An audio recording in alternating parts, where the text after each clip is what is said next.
Bill Maher, the well-known comedian and political commentator, recently made headlines when he took aim at what he called the woke revolution. In a scathing monologue on his HBO show Real Time with Bill Maher, Maher argued that the progressive movement has become too focused on identity politics and has lost sight of its original goals.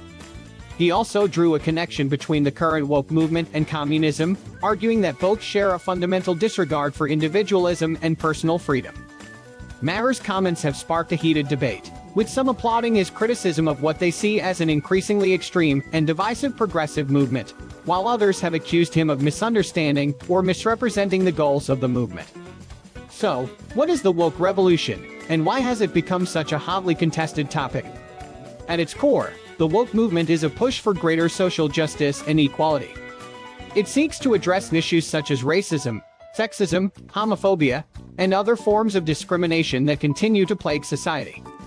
However, the movement has become increasingly associated with certain tactics and ideologies that some argue are counterproductive or even harmful. One of the key criticisms of the woke movement is that it has become overly focused on identity politics. This means that instead of addressing broader issues of inequality, the movement has become preoccupied with issues of race, gender, and sexuality. Some argue that this narrow focus has led to a culture of victimhood and intolerance, where any perceived offense or microaggression is met with outrage and demands for punishment. Others argue that the woke movement is fundamentally at odds with traditional American values of individualism and personal freedom. They point to the movement's emphasis on group identity and collective action, which they see as antithetical to the idea of individual rights and responsibilities. Some have even drawn a connection between the woke movement and communism, arguing that both seek to undermine individualism and impose a collective ideology on society. While these criticisms may have some merit, it is important to note that the woke movement is not a monolithic entity. It encompasses a wide range of activists, scholars, and organizations, each with their own goals and priorities. Moreover, the movement is constantly evolving and adapting to new challenges and opportunities. That being said, there are certainly some legitimate concerns about the direction that the woke movement is headed in. For example, some argue that the movement has become too focused on symbolism and performative gestures, rather than actual substantive change. Others argue that the movement has become too extreme and intolerant, with some activists resorting to tactics such as cancel culture and public shaming. So, what can be done to address these concerns and move the conversation forward? One possible solution is to focus on a more inclusive and diverse approach to social justice activism. This means recognizing the importance of individualism and personal freedom, while still working to address issues of inequality and discrimination. It also means recognizing the limitations of identity politics and working to create a more holistic and comprehensive approach to social justice. Ultimately, the debate around the woke revolution is a complex and multifaceted one. While there are certainly legitimate criticisms of the movement, it is important to avoid painting it with too broad a brush or reducing it to a caricature. Rather, we should strive to engage in thoughtful and nuanced dialogue about the future of progressive activism and how we can work together to create a more just and equitable society. In his scathing critique of the woke revolution and its connections to communism, Bill Maher laid bare some uncomfortable truths about the current state of American politics and culture. In his typical no-holds-barred style, Maher called out the excesses of the left, pointing out the hypocrisy and intolerance of those who claim to champion diversity and inclusivity.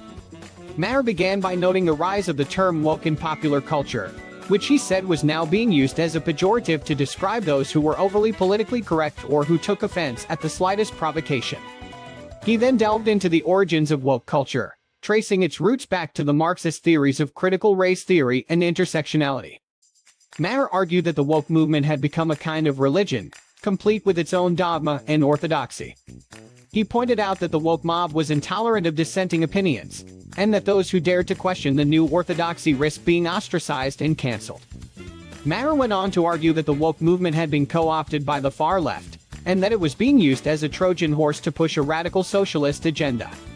He pointed out that many of the leading proponents of woke ideology were also advocates of socialist policies such as wealth redistribution and government control of the economy.